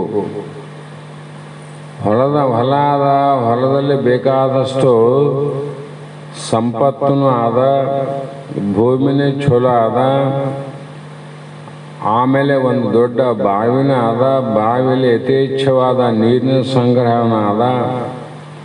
ಆದರೆ ಆ ಹೊಲದ ಮಾಲೀಕ ನಿಶ್ಚಯ ಮಾಡಬೇಕು, ಈ ಹೊಲದಲ್ಲಿ ಯಾವ ಬೆಳೆಯನ್ನು ಬೆಳೆದರೆ ಯೋಗ್ಯ ಅಂತ ತಿಳ್ಕೋಬೇಕು. ಯಾವ ಬೆಳೆ ಬೆಳಿಬೇಕು. ಬಯಲು ಭೂಮಿಯಲ್ಲಿ ಬೆಳೆದ ಸಹಜ ಅದ. ಇಷ್ಟು ಹತ್ತಿ, ಸಜ್ಜೆ, ತೊಗರಿ, ಜೋಳ ಅನ್ನುವಂಥದ್ದು ಎಲ್ಲಿ ಬೆಳಿತೀವಿ? ಬಯಲು ಭೂಮಿಯಲ್ಲಿ ಬೆಳಿತೀವಿ. ಆ ನೀರಿರುವಂಥ ಒಂದು ಹೊಲದಲ್ಲಿ ನಾವು ಇದೇ ಒಣ ಬೇಸಾಯವನ್ನು ಮಾಡಿದ್ರೆ ಅವನಿಗೆ ಮೂರ್ಖ ಅಂತ. ನೀರಿದ್ದಾಗ ಒಣ ಬೇಸಾಯವನ್ನು ಮಾಡಿದ್ರೆ ಮೂರ್ಖ ಅಂತಾರಿಲ್ಲ. ಅಲ್ಲಿ ಏನು ಮಾಡಬೇಕು ಅಂದರೆ ಹಸಿ ಬೇಸಾಯ ಅಂದರೆ ನೀರಿಗೆ ಬೆಳೆಯುವಂಥ ಬೆಳೆಗಳನ್ನೇ ಬೆಳೆಯುವ ವಿಚಾರವನ್ನು ಮಾಡಿ ಆ ರೈತ ನಿರ್ಣಯ ಮಾಡಬೇಕು ವಿನಃ ನಾನು ಜಾಲನೆ ಬಿತ್ತತನಪ್ಪ ನಾನು ಅಂದ್ರೆ ನಿನ್ನಿಷ್ಟ ಅಂತಾರೆ ಅವರು. ಜಾಲಿ ಬೀಜ ಬಿತ್ತಿ ಅದಕ್ಕೆ ನೀರು ಕಟ್ಟಿದ್ರೂ ಪ್ರಯೋಜನ ಇಲ್ಲ. ಹೌದು. ಏನು ಮಾಡಬೇಕಲ್ಲಿ ಅಂದರೆ ಫಲವತ್ತಾದ ತೋಟವನ್ನು ಮಾಡಬೇಕು, ತೋಟದಲ್ಲಿ ಬೆಳೆಯುವಂಥ ಬೆಳೆಯನ್ನು ಬೆಳೆಯಬೇಕು. ಅದು ವಿವೇಕ ಅಂತಾರ. ಅದರಂತೆ ನಮಗೆ ಬಂಧವನ್ನ ಪರತಂತ್ರವನ್ನ ಯಾರಾದರೂ ಕೋರುವರೆ ಅಂದರೆ ನಮಗೆ ಯಾರು ಬಂಧನ ಮಾಡಿಲ್ಲ, ಮಾಡೋಕೆ ಬರೋದಿಲ್ಲ. ಪ್ರಪಂಚದಲ್ಲಿ ಬಂಧನವನ್ನು ಮಾಡಕ್ಕೆ ಬಹಳ ಮಂದಿಗೆ ಬರ್ತದೆ. ಹೊಲ ಆದ ಒಂದು ಒಡ್ಡನ್ನು ನೆಪ ಮಾಡಿ ಜಗಳ ತಕೊಂಡು ಪೊಲೀಸ್ ಸ್ಟೇಷನ್ಗೆ ಹೋಗಿ ಕೇಸ್ ಹಾಕಕ್ಕೆ ಬರ್ತದ. ಅಥವಾ ಇನ್ನೊಂದು ಮಾಡುವಾಗ ಇನ್ನೊಂದು ಕೇಸನ್ನು ಹಾಕಲಿಕ್ಕೆ, ಜಗಳ ಆಡಲಿಕ್ಕೆ ಸಹಜವಾಗಿ ಸಾವಿರಾರು ದಾರಿ ಅವ. ಆದ್ರೆ ಮೋಕ್ಷಕ್ಕೆ ಹೋಗ್ಬೇಕಾದ್ರೆ ನಿನ್ನೆ ಕಟ್ಟಿ ಹಾಕಿದವ್ರು ಯಾರಂತ, ಯಾರನ್ನ ಹೋಗ್ಬೇಡ ಅಂತ ಹೇಳ್ಯಾರ. ಇದಕ್ಕೆ ಯಾರು ಆತಂಕ ಮಾಡಕ್ಕೆ ಬರೋದಿಲ್ಲ ಅಂತ. ಮೋಕ್ಷ ಮಾರ್ಗವನ್ನು ಬಿಟ್ಟು ಉಳಿದ ಮಾರ್ಗದಲ್ಲಿ ಆತಂಕ ಅವ, ಬಹಳ ಮಂದಿ ಅಡಚಣೆ ಅವ. ಆದರೆ ಮೋಕ್ಷ ಸಾಧನೆಯನ್ನು ಮಾಡಿಕೊಂಡು ಮುಕ್ತನಾಗ್ತನಂದ್ರೆ ಯಾರು ಬೇಡಂತಾರೋ ತಮ್ಮ ನಿನ್ನ ಅಂತಾರ. ಯಾರು ಬೇಡಂತಾರ. ಆದರೆ ನಮಗೆ ಇಲ್ಲಿ ಮೋಕ್ಷವನ್ನ ಪಡೆದು ಬಂಧನದಿಂದ ಬಿಡುಗಡೆ ಆಗಬೇಕೆಂಬ ಇಚ್ಛೆ ನಮ್ಮಲ್ಲಿ ಪೂರ್ಣವಾಗಿರ್ಬೇಕು. ನಮ್ಮ ಇಚ್ಛೆ ಪೂರ್ಣ ಇರಲಾರ್ದೆ ಬೇರೆಯವರ ಮೇಲೆ ಆಪಾದನೆ ಮಾಡ್ತೀವಿ. ಇಲ್ರಿ ನಮ್ಮ ಮನೆಗೆ ಬಿಡವಲ್ರು, ನಮ್ಮ ಮಕ್ಕಳು ಬಿಡವಲ್ರು, ನಮ್ಮ ಸಂಸಾರ ಬಿಡವಲ್ತು, ನಮ್ಗೆ ಅವ್ರ ಆತಂಕ ಅದ, ಇವ್ರ ಆತಂಕ ಅದ. ಎಲ್ಲಿ ಮಾಡ್ಯಾರ ಆತಂಕ ಅಂತ? ಒಳಗಿನವರು ಆತಂಕ ಮಾಡ್ತಾರ, ನೀನಿದ್ರೆ ಹೊರಗಿನವ್ರ ಮೇಲೆ ಆಪಾದನೆ ಮಾಡಕತ್ತೈತಿ. ಒಳಗಿನವರೆಲ್ಲ ಆತಂಕ ಮಾಡೋದು, ನಾವು ಆರೋಪ ಮಾಡೋದಾರಲ್ಲಿ ಹೊರಗಿನವರು. ಅವರು ಒಳಗಾರೇನು? ಒಳಗಡೆ ಯಾರು ಇಲ್ಲ. ಅವರು ಹೆಣ್ಣಿಲ್ಲ, ಮಕ್ಕಳಿಲ್ಲ, ಹೊಲ ಇಲ್ಲ, ಮನೆ ಇಲ್ಲ, ಸಂಪತ್ತಿಲ್ಲ, ಧನ ಇಲ್ಲ, ಕನಕಿಲ್ಲ, ಏನಿಲ್ಲ, ಯಾರ ಆತಂಕನೇ ಇಲ್ಲ. ಆದರೆ ನಮಗೆ ಪೂರ್ಣವಾದ ಇಚ್ಛೆ ನಮಗಿಲ್ಲದ ಕಾರಣ ಬೇರೆಯವರ ಮೇಲೆ ಆರೋಪವನ್ನು ಮಾಡಿ ಕಡಿಗಾಗುವ ಪ್ರಯತ್ನ ಮಾಡ್ತಾರೆ ವಿನಃ ನಮಗೆ ಯಾರು ಬಂಧನವನ್ನು ಉಂಟು ಮಾಡಲಿಕ್ಕೆ ಪ್ರಯತ್ನ ಮಾಡೋದಿಲ್ಲ. ಆ ಕಾರಣದಿಂದ ನಾವೇನು ಮಾಡಬೇಕು? ವಿವೇಕವುಳ್ಳವರು ಮೋಕ್ಷ ಸ್ಥಾನಕ್ಕೆ ಸೇರುವ ದೈವಿ ಸಂಪತ್ತನ್ನು ಸ್ವೀಕರಿಸಿ ಪುನರ್ಜನ್ಮಕ್ಕೆ ಕಾರಣವಾದ ಬಂಧಜನಕವಾದ ಅಸುರಿ ಸಂಪತ್ತನ್ನು ದೂರೀಕರಿಸಬೇಕು ಅಂದರು. ಮೋಕ್ಷ ಸಮೀಪ ಮಾಡುವಂಥ ದೈವಿ ಸಂಪತ್ತನ್ನು ಬೆಳೆಸಬೇಕು, ಮೋಕ್ಷಕ್ಕೆ ದೂರ ಮಾಡುವಂಥ ಅಸುರಿ ಸಂಪತ್ತನ್ನು ಗುಣಗಳನ್ನು ನಾವು ದೂರ ಮಾಡಬೇಕು. ಒಳ್ಳೆಯ ಗುಣ ಸಂಪಾದನೆ ಮಾಡಲಿಕ್ಕೆ, ಕೆಟ್ಟ ಗುಣ ದೂರ ಮಾಡಲಿಕ್ಕೆ ಹೆಣ್ಣು ಮಕ್ಕಳು ಬೇಕಾಗಿಲ್ಲ. ನಾವೇ ಪ್ರಯತ್ನ ಮಾಡಿ ಬಿಡಬೇಕು, ಪ್ರಯತ್ನ ಮಾಡಿ ಪಡಿಬೇಕಿಲ್ಲ. ಬೇರೆ ನಾವೇನಾದ್ರೂ ಪಡಿಬೇಕಾಗಿತ್ತು, ಬಿಡಬೇಕಾಗಿದ್ರೆ ತಡೆಪ 4 ದಿನ ಟೈಮ್ ಕೊಡು, ಮಗನ ಕೇಳಿ ಬರ್ತಾನೆ, ಇಲ್ಲ ನಮ್ಮ ಮನೆಗೆ ಹೆಣ್ಮಕ್ಳನ್ನ ಕೇಳ್ತಾನೆ ಅಂತ ಹೇಳ್ಬೋದು. ಅದಕ್ಕೆಲ್ಲ ಹೇಳ್ಬೋದು, ಹೌದಿಲ್ಲ? ಯಾಕಂದ್ರೆ ನಾ ಮಾತು ಕೊಟ್ಟೆ, ಮಕ್ಕಳು ಒಪ್ಪದಿದ್ರೆ, ನಾ ಮಾತು ಕೊಟ್ಟೆ, ಹೆಂಡ್ರು ಒಪ್ಪದಿದ್ರೆ, ಇದಕ್ಕೆ ಯೋಚನೆ ಮಾಡೋದು ಸಹಜ ಅದ, ಹೌದಿಲ್ಲ? ಆದರೆ ಇಲ್ಲಿ ನಿನಗೆ ಯಾರನ್ನ ಕೇಳಿ ಕೆಟ್ಟದ್ದನ್ನು ಬಿಡೋದು ಒಳ್ಳೆಯದನ್ನು ಸಂಪಾದನೆ ಮಾಡೋದು ನಿನ್ನ ಕೈಯಲ್ಲಿ ಆದ ವಿನ ಯಾರ ಹೆಂಡನ ಮಕ್ಕಳ ಕೈಯಲ್ಲಿಲ್ಲ. ಆದರೆ ಇದೊಂದು ಅಪವಾದದ ಮಾತಿನಂತೆ ಮಹಾತ್ಮನ ದೃಷ್ಟಿಯಲ್ಲಿ ಗೊತ್ತಾಗ್ತದೆ ಇವರು ನಿಜವಾದ ಮೋಕ್ಷದ ಅಪೇಕ್ಷೆಯುಳ್ಳವರು ಅಥವಾ ಜನಸಮೂಹದಂತೆ ನಾವು ಕೂಡ ಮೋಕ್ಷವನ್ನು ಪಡಿತೀವಿ, ಮೋಕ್ಷವನ್ನು ಪಡಿಬೇಕನ್ನೋ ಇಚ್ಛೆ ನಮಗೂ ಬಹಳದಂತ ಸುಮ್ಮನೆ ಊರು ತಿರುಗಿ ಹೇಳೋರೇ ಆಗಬಾರ್ದು ವಿನಃ ನಾವು ದಾರಿಯನ್ನು ಸಮೀಪ ಮಾಡಿಕೊಂಡು ಉದ್ಧಾರ ಆಗೋದು ಮೊದಲ ಕೆಲಸ.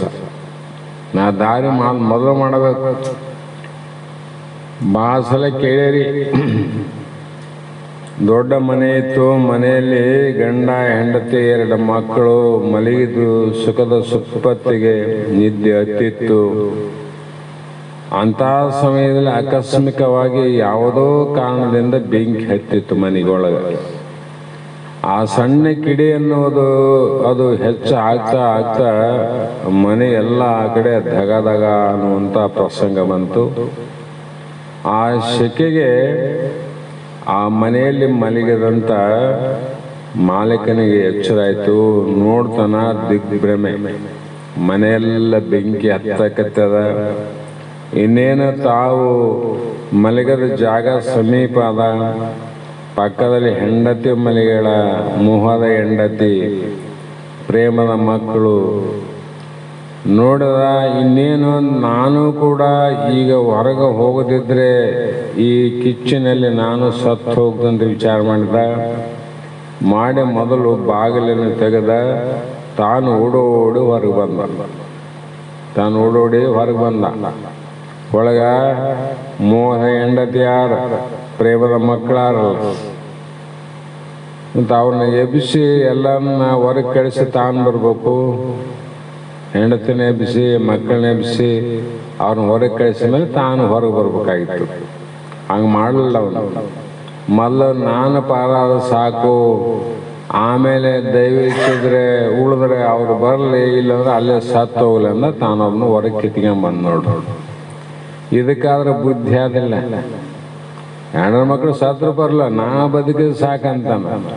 ಇದಕ್ಕೆ ಹೆಂಗೆ ಬುದ್ಧಿ ಬಂತಪ್ಪ ನಿನಗೆ?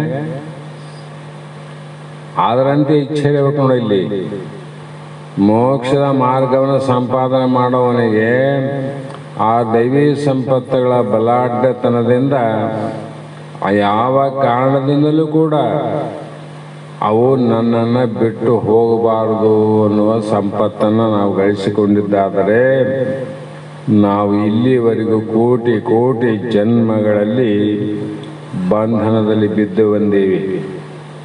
ನಾವು ಯಾಕೆ ಹೊರಗೋಗಿ ಪ್ರಯತ್ನ ಮಾಡಬೇಕಾಗಿದ್ರೆ ನಾವು ಒಂದು ಜನ್ಮ ಅಲ್ಲ, ಧರಣಿಯೆಲ್ಲವ ಸನ್ನಿಸಿ ಧೂಳಿ ಮಾಡಲಾಗಿ ಆ ಪರಮಾಣುಗಳು ಏನಿತು ಅನಿತು ದೇಹವನ್ನು ಧರಿಸುತ್ತಾ ಬಂದೆ ಒಂದೊಂದು ಜೀವರ ಬೆಸರುಳು. ಒಂದಲ್ಲ, ಎರಡಲ್ಲ, ಮೂರಲ್ಲ, 84 ಲಕ್ಷ ಯೋನಿಗಳಲ್ಲಿ ಬಂದೇ ಸುಖ ದುಃಖ ಉಂಡೆ ಅಂತ ಅಕ್ಕ ಮಹಾದೇವಿ ಕೂಡ ತಮ್ಮ ದುಃಖವನ್ನು ಹೇಳಿಕಂತಾರೆ. ಎಷ್ಟು ದುಃಖ ಆಗ್ಯದ, ಎಷ್ಟು ಜನ್ಮದ ದುಃಖ ಆಗ್ಯದ ನನಗಂದ್ರೆ ಒಂದಲ್ಲ, ಎರಡಲ್ಲ, ಮೂರಲ್ಲ, 84 ಲಕ್ಷ. ಅಷ್ಟು ಜನ್ಮಗಳಲ್ಲಿ ಹುಟ್ಟೋದು ಸಾಯೋದು ಏನು ಮಾಡಿ ಬಂದೀವಿ ನಾವು ಏನನ ಮಾಡಿ ನೀವು ಬಂದೀವಂತ ಇಟ್ಕೋ. ಆ ಹಿಂದಿನ ಜನ್ಮದಲ್ಲಿ ಮಾಡಿದ ಸಂಪತ್ತು ಏನಾದರೂ ತಗೊಂಡು ಬಂದಿದ್ದೇನು? ಇಲ್ಲ. ಅಥವಾ ಹಿಂದಿನ ಜನ್ಮದಲ್ಲಿ ಒಂದೇ ಊರಲ್ಲಿ ನಾವು ಹುಟ್ಟಿದವರಲ್ಲ, ಒಂದೇ ದೇಶದಲ್ಲಿ ಹುಟ್ಟಿದವರಲ್ಲ. ನಾನಾ ದೇಶ, ನಾನಾ ಜಾಗ, ನಾನಾ ಸ್ಥಳಗಳಲ್ಲಿ ಹುಟ್ಟಿ ಬಂದೀವಿ. ಆ ಜಾಗದಲ್ಲಿ ಆದರೂ ಕೂಡ ಹಿಂದಿನ ಜನ್ಮದಲ್ಲಿ ಇಂಥ ಒಬ್ಬ ವ್ಯಕ್ತಿ ಇದ್ನಪ್ಪ, ಅವರು ಇಂಥದ್ದೆಲ್ಲ ಮಾಡಿ ಹೋದು ದುಳ್ಕೊಂಡದ ಅಂತ ಹೆಸರಾದ್ರೆ ಅದೇನು? ಹೆಸರಿಲ್ಲ. ಒಂದು ಕಲ್ಲಿಂದು ಅಥವಾ ಯಾವುದೇ ಒಂದು ಮೂರ್ತಿಯನ್ನು ಮಾಡಿ ಗುಡಿ ಕಟ್ಟಿದ್ದ ಹೆಸರು ಇವತ್ತಿಗೆ ಇಂಥವ್ರ ಕಾಲದಲ್ಲಿ, ಚೋಳರ ಕಾಲದಲ್ಲಿ, ವೈಶ್ಯರ ಕಾಲದಲ್ಲಿ ಇಂತಿಂಥವು ಆಗ್ಯವಂತ ಅವನು ನೋಡ್ರಿ. ನೀನು ಮಾಡಿದ್ದೇನು ನಾದೇನು, ಯಾವ್ರಾಗ ನಾದ, ಯಾವ್ರಾಗ ಏನಿಲ್ಲ ಅಂದರೆ ಹಿಂದಿನ ಜನ್ಮದಾಗ ಏನು ಮಾಡಿದ್ದೀನಿ, ಏನು ಮಾಡಿಲ್ಲ ಅಂತ ಅರ್ಥ ಆಯ್ತಲ್ಲ. ಬರೀ ಹುಟ್ಟೋದು ಸಾಯೋದು ಅಳೋದೆ ಮಾಡಿವಿನ ಇವು ಮೂರನ್ನು ಬಿಟ್ಟು ನಾವೇನು ಮಾಡೇ ಇಲ್ಲ. ಆದರೆ ಈಗನೂ ಅದನ್ನು ಮಾಡ್ತೀವಿ ಅಂದರೆ ಯಾರೇನು ಮಾಡ್ತಾರೆ ಅದನ್ನು ಮಾಡು.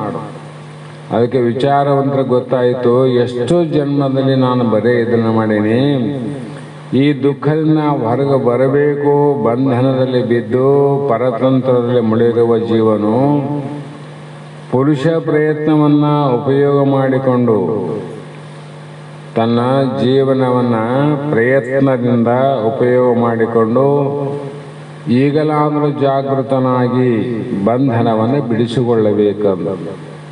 ಈ ಜನ್ಮದಲ್ಲಿ ಆದರೂ ಕೂಡ ನಾವು ಜಾಗೃತರಾಗಬೇಕು, ವಿವೇಕವುಳ್ಳವರಾಗಬೇಕು.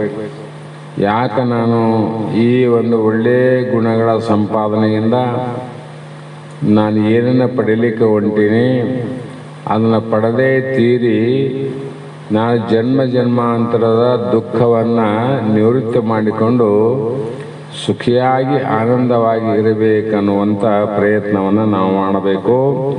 ಅದಕ್ಕಾಗಿ ಮಹಾತ್ಮರು ಇಲ್ಲಿ ಉತ್ತಿಷ್ಠತ ಜಾಗೃತ ಪ್ರಾಪ್ಯ ಅವರನ್ನು ಬೋಧತ ಅಂದರೆ ಮಹಾತ್ಮರು ಡಂಗೂರವನ್ನು ಸಾಕ್ತಾರೆ. ಹೇಳ್ರಪ್ಪ, ಹೇಳ್ರಿ, ಎಚ್ಚರಾಗ್ರಿ, ಎಚ್ಚರಾಗ್ರಿ, ಎಚ್ಚರಾಗ್ರಿ ಅಂತ. ಯಾಕೆ ಎಚ್ಚರಾಗ್ರಿ? ತಳವಾನ ಕೆಲಸ ಊರಾಗ ಮನೆಗೆ ಬಂದು ಎಚ್ಚರಾಗ್ರಿ, ಎಚ್ಚರಿರಿ ಅಂತ ಹೇಳೋ ಕಾರಣ ಏನಂದರೆ, ನೀನು ಎಚ್ಚರ ಆಗದಿದ್ದರೆ ನಿನ್ನ ಮನೆ ಕಳ್ಳತನ ಆಗ್ತದ, ಮನೆಯಲ್ಲಿದ್ದ ಸಂಪತ್ತು ಕಳ್ಳರ ಪಾಲಾಗ್ತದ. ಅದಕ್ಕೆ ಹುಷಾರ ಹುಷಾರ ಹುಷಾರ ಅಂತ ಹೇಳ್ತಾರೆ. ಮಹಾತ್ಮರು ಕೂಡ ಇಷ್ಟೆಲ್ಲ ನಮ್ಗೆ ಯಾಕೆ ಪರಿಪರಿಯಿಂದ ಹೇಳ್ತಾರೆ, ಹುಷಾರ ಹುಷಾರ, ಜಾಗ್ರ ಜಾಗ್ರ ಅಂತ. ಒಂದು ವೇಳೆ ನಾವು ಈ ಜಾಗೃತಿಯನ್ನು ತಪ್ಪಿದೀವಿ, ಮಹಾತ್ಮ ಮಾತು ಕೇಳಲ್ಲ, ಎಚ್ಚರ ಆಗಲಿಲ್ಲ ಅಂದ್ರೆ ಏನಾಯಿತು ಅಂದರೆ ಆ ಮನೆ ಕಳ್ತನ ಹೆಂಗಾಯಿತು, ಸಂಪತ್ತೆಲ್ಲ ನಾಶ ಆಯಿತು.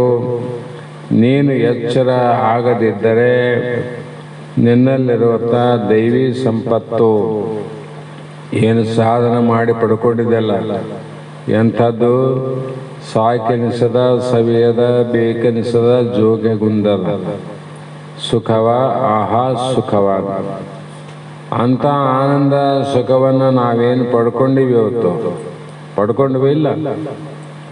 ಯಾಕಂದರೆ ನಿದ್ರೆಯಲ್ಲಿರುವಂಥ ಆನಂದವನ್ನು ನಾವು ಅನುಭವಿಸ್ತೀವಿ ಅಂದರೆ, ನಿದ್ರೆಯಲ್ಲಿ ಆನಂದವನ್ನು ನಾವು ಯಾವುದೇ ರೀತಿಯ ಪ್ರಯತ್ನವನ್ನು ಮಾಡಿ ಪ್ರಾಪ್ತಿ ಮಾಡಿಕೊಂಡಂಥ ಆನಂದ ಅಲ್ಲ. ಒಂದು ವಿಷಯದ ಆನಂದ ಆಗಬೇಕಾಗಿದ್ರೆ ಆ ವಿಷಯಕ್ಕೆ ಒಂದು ವಸ್ತು ಬೇಕು. ರೂಪದ ಆನಂದ ಆಗಬೇಕಾಗಿದ್ರೆ ಅದು ಒಂದು ವಸ್ತು ಇರಬೇಕು. ರುಚಿಯ ಆನಂದ ಆಗಬೇಕಾದ್ರೆ ಅದೊಂದು ವಸ್ತು ಇರಬೇಕು. ಶಬ್ದದ ಆನಂದ ಆಗಬೇಕಾದ್ರೆ ಅದೊಂದು ವಸ್ತು ಬೇಕು. ಸ್ಪರ್ಶದ ಆನಂದ ಆಗಬೇಕಾದ್ರೆ ಒಂದು ವಸ್ತು ಬೇಕು. ಹೀಗೆ ಪ್ರತಿಯೊಂದು ವಸ್ತುವಿನ ಆನಂದ ಆಗಬೇಕಾದ್ರೆ ವಸ್ತುವನ್ನು ಪ್ರಾಪ್ತಿ ಮಾಡಿಕೊಂಡಾಗ ನಮಗೆ ಆನಂದ ಆಗ್ತದೆ. ಎಂಥ ಆನಂದ? ಕ್ಷಣಿಕ ಆನಂದ. ಬಹಳ ಬಹಳ ಬಹಳ ಬಹಳ ರಾವಣ ಏನು ಮಾಡಿದ ಅಂದರೆ ಬಹಳ ದೊಡ್ಡದು ಏನು ಮಾಡಿಲ್ಲ. ಒಂದು ಸ್ತ್ರೀಯ ಸುಖವನ್ನು ಅನುಭವಿಸೋಕೋ ಅನ್ನೋ ಒಂದೇ ಒಂದು ಕಾರಣದಿಂದ ತನ್ನ ಜನ್ಮವನ್ನು ಏನು ಮಾಡಿಕೊಂಡ ಅಂದರೆ ನಾಶವನ್ನು ಮಾಡಿಕೊಂಡ. ನೋಡ್ರಿ, ರಾಮಾಯಣವನ್ನು ಮಾಡಿಕೊಂಡ. ಆತಗ ಸರಳವಾಗಿ ಆ ಆನಂದ ಆಗದು ಯಾವುದು ಅಂದರೆ ಒಂದು ಹೆಣ್ಣಿನ ಆನಂದಕ್ಕಾಗಲ್ಲ, ಅಷ್ಟು ಪ್ರಯತ್ನ ಮಾಡಿ ರಾಮಾಯಣ ಮಾಡಿಕೊಂಡ. ಅದೇನು ಮೋಕ್ಷದ ಆನಂದ ಏನು ಅವನಿಗೆ? ಮೋಕ್ಷದ ಆನಂದ ಅಲ್ಲ. ಅಂಥ ಒಂದು ಕ್ಷಣಿಕ ಆನಂದವನ್ನು ಪಡೆಯೋದಕ್ಕೋಸ್ಕರವಾಗಿ ಎಷ್ಟೋ ಜನರು ಒಂದೊಂದು ವಿಷಯಕ್ಕಾಗಿ ಎಷ್ಟೆಷ್ಟೋ ಜನ್ಮಗಳನ್ನೇ ನಾಶ ಮಾಡಿಕೊಂಡಾರ. ಅವ್ರ ಮಹಾತ್ಮರು ಹೇಳ್ತಾರೆ, ಶಬ್ದಕ್ಕಾಗಿ ಒಂದು, ಸ್ಪರ್ಶಕ್ಕಾಗಿ ಒಂದು, ರೂಪಕ್ಕಾಗಿ ಒಂದು, ಆ ಜನ್ಮವನ್ನೇ ಕಳ್ಕೊಂಡು ಹೋದು. ಆದರೆ ನಿದ್ರೆಯಲ್ಲಿದ್ದಂಥ ಆನಂದ ಪಡ್ಕೊಂಡ್ರೇನವರು? ನಿದ್ರೆ ಆನಂದ ಪಡಿಬೇಕಾದ್ರೆ ಯಾವ ವಿಷಯ ಬೇಕಾಗಿಲ್ಲ, ಹೆಣ್ಣು ಬೇಕಾಗಿಲ್ಲ, ಮಣ್ಣು ಬೇಕಾಗಿಲ್ಲ. ಯಾವುದು ವಸ್ತು ಬೇಕಾಗಿಲ್ಲ, ಪದಾರ್ಥ ಬೇಕಾಗಿಲ್ಲ. ಅಲ್ಲಿ ನಿದ್ರೆಯಲ್ಲಿ ಯಾರಿದು ಯಾವಿಲ್ಲಲ್ಲ, ಆನಂದಿತ್ತಿಲ್ಲ. ಆ ಆನಂದವನ್ನು ಅದು ಜಾಗೃತದಲ್ಲಿ ಕೆಟ್ಟು ಹೋಗ್ತದೆ, ಮತ್ತೆ ಶಾಶ್ವತವಾಗಿ ಕೆಡಲಾರದ ಆನಂದ. ನೋಡ್ರಿ, ಗುರುಶಾಸ್ತ್ರಾದಿಗಳಿಂದ ಮೋಕ್ಷದ ಅಪೇಕ್ಷೆಯನ್ನು ಪಡ್ಕೊಳ್ಳೋದು ಕೆಡಿಸಲಾರದ ಆನಂದ. ಅಂತ ಆನಂದವನ್ನು ಪಡಿಬೇಕು ಅನ್ನೋದು ಏನಾದಂದರೆ ನಮ್ಮಲ್ಲೇ ಇದ್ದು ಅದನ್ನು ನಮ್ಮಲ್ಲೇ ಇದೆ, ಅದೇ ನಾನಂತೂ ನಿಶ್ಚಯ ಜ್ಞಾನ ಆಗುತ್ತೆ. ಪಡೆಯೋದೇನಿಲ್ಲ, ಪ್ರಾಪ್ಯ ಆದ. ಹಾಗಾಗಿ ಈ ರೀತಿ ವಿಶ್ವಾಸವಿಟ್ಟು ಶ್ರೇಯಸ್ಸನ್ನು ಬಯಸುವ ಪ್ರತಿಯೊಬ್ಬರೂ ಪ್ರಯತ್ನಪೂರ್ವಕವಾಗಿ ಅಸುರಿ ಗುಣಗಳನ್ನು ತ್ಯಜಿಸಿ ಪ್ರಯತ್ನದಿಂದ ಪಡಿಬೇಕು. ಪ್ರಯತ್ನದಿಂದ ದೈವಿ ಗುಣಗಳನ್ನು ಸಂಪಾದನೆ ಮಾಡಬೇಕು. ಪ್ರಯತ್ನ ಮಾಡಲಾರದೆ ಯಾವುದೂ ಸಂಪತ್ತು ನಮಗೆ ಪ್ರಾಪ್ತಿ ಆಗೋದಿಲ್ಲ. ಆದರೆ ಕೂಡ ಇಲ್ಲಿ ಎರಡು ಮಾತುಗಳನ್ನು ವಿಚಾರ ಮಾಡಬೇಕು. ಎಲ್ಲಿ ಪ್ರಯತ್ನ ಹೆಚ್ಚಿಗೆ ಮಾಡಬೇಕಂದ್ರೆ ಮೋಕ್ಷ ಮಾರ್ಗದಲ್ಲಿ ಪ್ರಯತ್ನವನ್ನು ಮಾಡಬೇಕು. ಮತ್ತು ಪ್ರಪಂಚದಲ್ಲಿ ಪ್ರಾರಬ್ಧವನ್ನು ಆಧಾರವಾಗಿಟ್ಟುಕೊಂಡು ಹೋಗ್ಬೇಕು. ನಾವು ಪ್ರಯತ್ನ ಅಧೀನ ಪಾರಮಾರ್ಥ, ಪ್ರಾರಬ್ಧ ಅಧೀನ ಪ್ರಪಂಚ ಅಂತ ಡಂಗೂರು ಸಾರ್ಯಾರ. ಅದು ಅನುಭವಕ್ಕೂ ನಾವು ಹೆಂಗೆ ಹೇಳ್ತೀರಿ ಅಂದರೆ, ನಮಗೆ ಇಂಥದ್ದು ಇಷ್ಟು ಸಂಪತ್ತು ನಮಗೆ ಪ್ರಾಪ್ತಿಯಾಗಲಿ, ಇಂಥದ್ದು ಆಗಲಿ, ಇಂಥದ್ದು ಹೋಗಲಿ ಅಂತ ನಾವು ಎಷ್ಟೋ ಜನ ಪ್ರತಿನಿತ್ಯ ಬೆಳಕಾದ್ರೆ ಅದನ್ನೇ ಪ್ರಯತ್ನ ಮಾಡ್ತೀವಿ. ಇದು ಬರಬೇಕು, ಇದು ಹೋಗ್ಬೇಕು, ಇದು ಬರಬೇಕು, ಇದು ಹೋಗ್ಬೇಕಂತ. ಅಂದ್ರೆ ನೀನು ಅಂದದ್ದು ಬಂದಿಲ್ಲ, ಹೋಗಂದದ್ದು ಹೋಗಿಲ್ಲ. ಬಾರದು ಬಪ್ಪದು ತಪ್ಪದು. ನೀನು ಏನು ಮಾಡಿದ್ರು ಕೂಡ ಪ್ರಾರಬ್ಧದಲ್ಲಿ ಏನಾದ ಅದೇ ಬರುತ್ತದೆ ವಿನಃ ನೀನು ಎಷ್ಟೇ ಪ್ರಯತ್ನ ಮಾಡಿದರೂ ಕೂಡ ಪ್ರಾರಬ್ಧದಲ್ಲಿ ಇಲ್ಲದ್ದು ಎಂದಿಗೂ ಬರೋದೇ ಇಲ್ಲ. ಇದನ್ನ ಸ್ಪಷ್ಟ ಮಾಡಬೇಕು ನಾವು. ಮೊದಲು ಇದರಲ್ಲಿ ವಿಶ್ವಾಸ ಬಂತು ಅಂದರೆ ಆ ಮಾರ್ಗ ತಾನಾಗಿ ಸಿಗ್ತದೆ, ತಾನಾಗಿ ಪ್ರಾಪ್ತಿ ಆಗ್ತದೆ. ಆದರೆ ಅದರಂತೆ ಮೋಕ್ಷ ಅನ್ನೋದು ಇದು ಪ್ರಯತ್ನಾಧೀನವಿನ ಪ್ರಾರಬ್ಧದಾಗ ಇದ್ದಂಗೆ ಆಗಲ್ಲಪ್ಪ. ನಮ್ಮ ಹಣೆ ಬರಲಿದ್ದರೆ ನಾವು ಮುಕ್ತಿ ಆಗಲಿ, ಮೋಕ್ಷ ಆಗಲಿ. ಹಣೆ ಬರದಲ್ಲಿ ಇಲ್ಲ ಅಂದರೆ ಆಗದೇ ಇರಲಿ ಅಂತಕ್ಕಂಥ ಎಷ್ಟೋ ಮಂದಿ ಕೂಡ ಉಂಟು. ಆದರೆ ವಿಚಾರ ಗೊತ್ತಿಲ್ಲ, ಎಲ್ಲಿ ಪ್ರಯತ್ನ ಮಾಡಬೇಕು, ಎಲ್ಲಿ ಮಾಡಬಾರದು. ನಾವು ಪ್ರಪಂಚ ಪ್ರಾರಬ್ಧದಾಗ ಇದ್ದಿದ್ದೇ ಆತದಂತ ಗೊತ್ತಿದ್ರು ಕೂಡ ಸಾಯೋತನ ಪ್ರಯತ್ನ ಮಾಡಕತ್ತೀವಿ. ಎದಕ್ಕೆ? ಪ್ರಪಂಚಕ್ಕಾಗಿನೇ ಸಾಯೋತನ ಪ್ರಯತ್ನ. ಆದರೆ ಇಲ್ಲಿ ಎಲ್ಲಿ ಪ್ರಯತ್ನ ಮಾಡಬೇಕಾಗ್ಯದ ಅಲ್ಲಿ ಪ್ರಾರಬ್ಧ ಇಟ್ಟಿವಿ. ಪಾರಮಾರ್ಥದಲ್ಲಿ ಪ್ರಯತ್ನ ಮಾಡಬೇಕು, ಪ್ರಾರಬ್ಧ ಇಲ್ಲಿ. ಎಲ್ಲಿ ಪ್ರಾರಬ್ಧ ಆದಂಗೆ ಆತಂದ್ರೆ ಅಲ್ಲಿ ಪ್ರಯತ್ನ ಮಾಡಕ್ ಹೊಂಟೀವಿ. ದಾರಿ ಇಲ್ಲಿನೇ ತಪ್ಪಾಗ್ಯದ.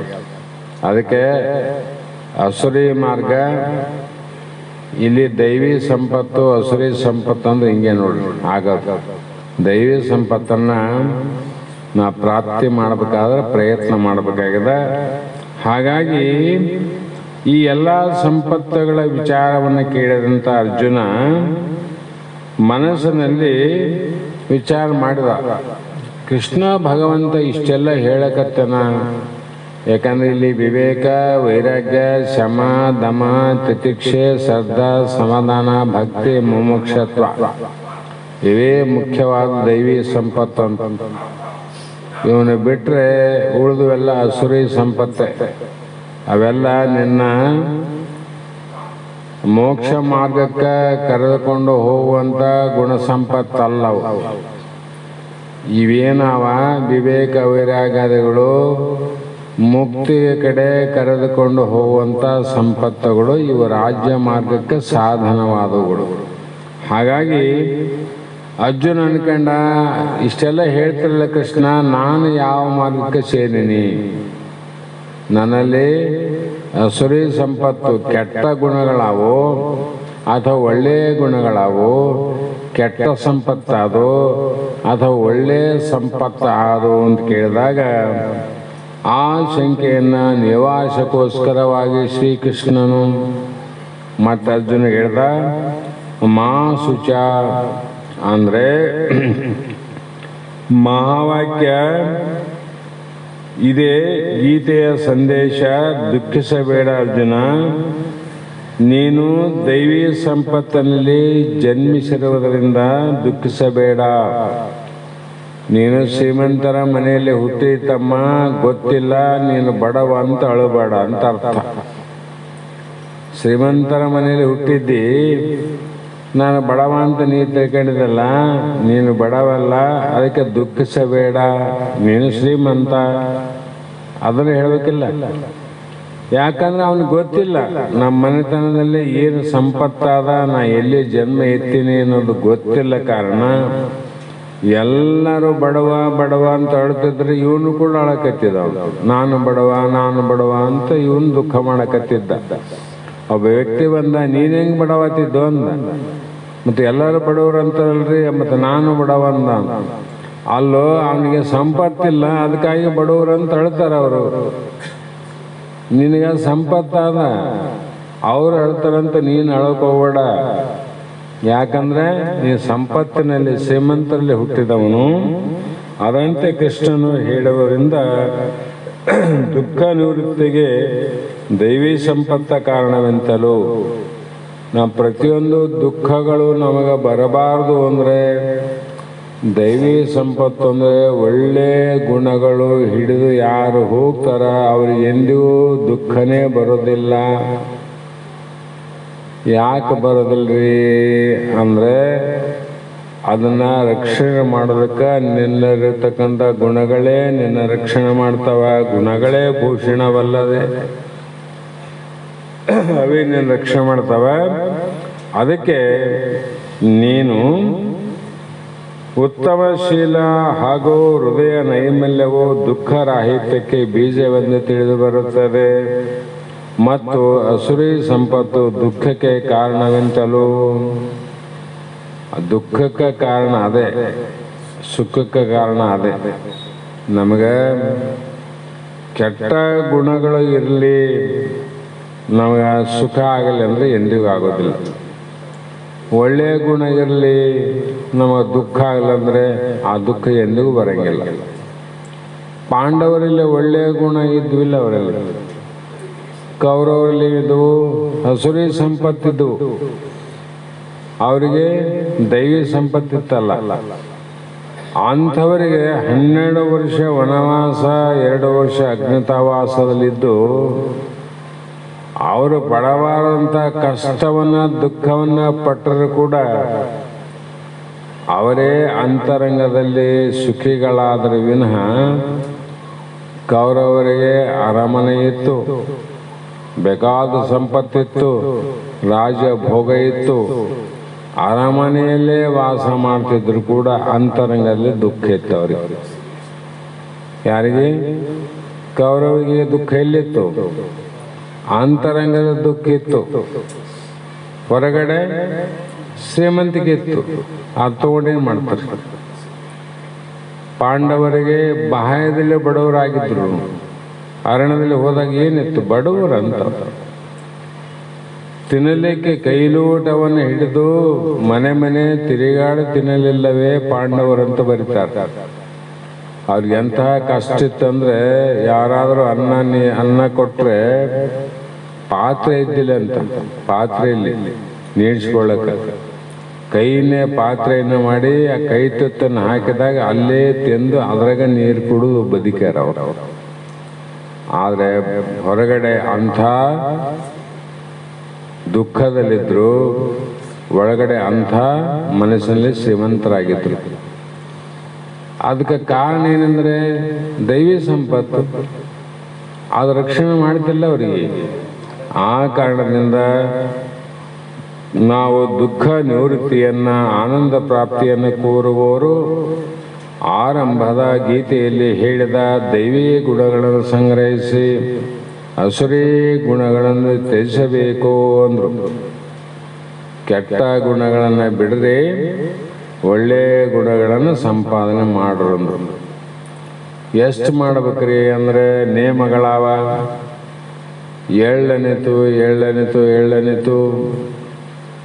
ಇವ್ರನ್ನ ಇಲ್ಲೇ ಭಾಳ ಸಲ ವರ್ಷ ಮನೆ ಬಾಡಿ ಕೊಟ್ಟಿದ್ರಂದ್ರೆ ಮನೆ ಮಾಲೀಕ ಇಲ್ಲಪ್ಪ ನಮ್ಮ ಮನೆ ನಾವು ಬೇಕು, ನಮ್ಮ ಮನೆಯನ್ನು ಬಿಟ್ಟು ಹೋಗ್ರಿ ಅಂದ್ರೆ ಎಷ್ಟೋ ಜನ ಕೆಟ್ಟ ಗುಣದವರು ಮನೆನೇ ಬಿಟ್ಟಿಲ್ಲ.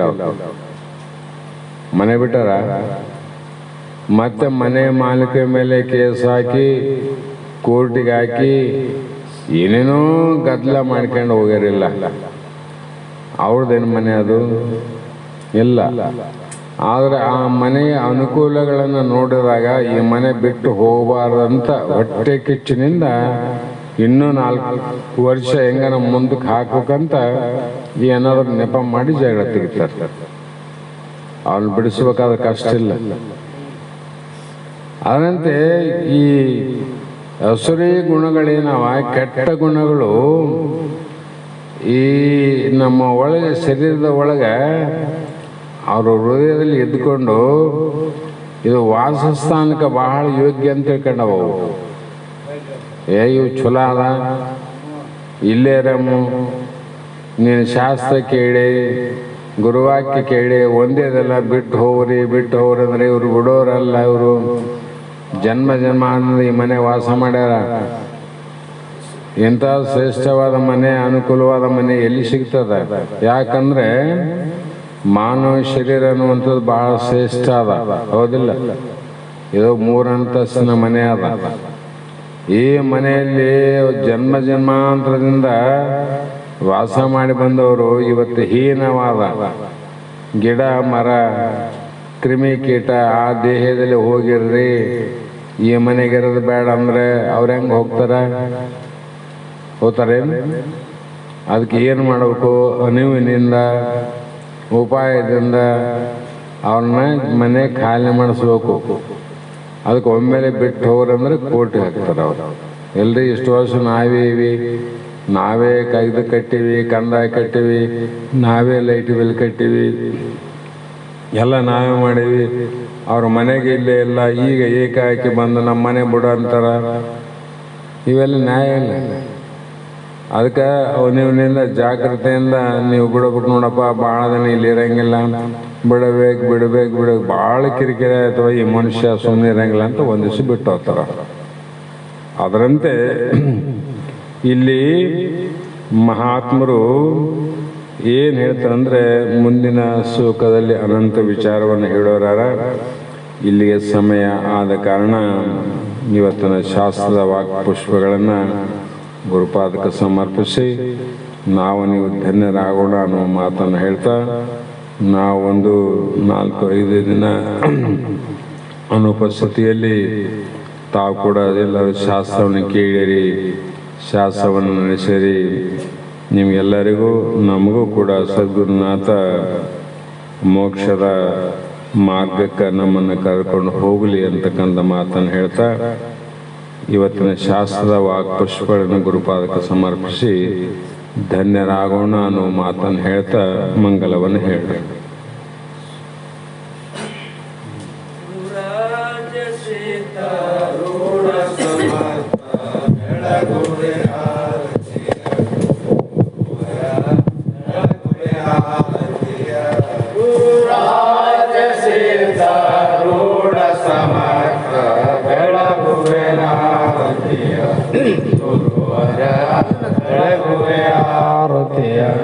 ಮೋಕ್ಷಾಪೇಕ್ಷೆಗೆ ತ್ವಾಂ ಪದದಾರ್ಥವ ಬೋಧಿಸಿದೆ, ಗುರುವರ ಅರ್ಥವ ಬೋಧಿಸಿದೆ. ಮೋಕ್ಷವಾಹನ ಶಂಕರನ ಮೋಚಾರವ ಮಾಡಿಸಿದೆ, ಗುರುವರ ಉಚ್ಚಾರವ ಮಾಡಿಸಿದೆ. ಶ್ಯಾಮಧಾಮ ಶ್ರೀರಾಮ ಭಿನ್ನ ಶಂಕರನೇ ನಿರುವೆ, ಗುರುವರ ಶಂಕರನೇ ನಿರುವೆ. ಕಾಮ ಕ್ರೋಧವನಾಶ ವಾಸಿಸಿ ಜಗದೊಳು ಶಾಂತಿಯ ಬೇರೆದೆ ಗುರುವರ ಶಾಂತಿಯ ಬೇರೆದೆ ಚರಣ ಭಜಕರ ದೊರೆತ ವೃಂದವ ತ್ವರಿತದಿ ನಾಶಿಸಿದೆ ಗುರುವರ ತ್ವರಿತದಿ ನಾಶಿಸಿದೆ ವರಭೂಲತಾಪುರ ದೈವದಿಂದಲೇ ನಿರುತದಿ ವಾಸಿಸಿದೆ ಗುರುವರ ಹರುಷದಿ ವಾಸಿಸಿದೆ ಗುರುರಾಜ ಸಿದ್ಧಾರೂಢ ಸಮರ್ಥ ಬೆಳಗುವೆ ಆರತಿಯ ಗುರುವರ ಬೆಳಗುವೆ ಆರತಿಯ ಓಂ ಚೈತನ್ಯಂ ಶಾಶ್ವತಂ ಶಾಂತಂ ವ್ಯೋಮಾತೀತಂ ನಿರಂಜನಂ ನಾದಬಿಂದು ಕಲಾತೀತಂ ತಸ್ಮೈ ಶ್ರೀ ಗುರುವೇ ನಮಃ ಶ್ರೀಮನ್ ಜಗದ್ಗುರು ಸಿದ್ಧಾರೂಢ ಸ್ವಾಮಿ महाराज की जय श्री सद्गुरु शिवपत्र स्वामी महाराज की जय श्री सद्गुरु बसवानंद स्वामी महाराज की जय श्री सद्गुरु अभिनव निजगुरु महाराज की जय सकला साधु संत महाराज की जय जय मंगलम जय नमः पार्वती पृथ्वीवर महादेव।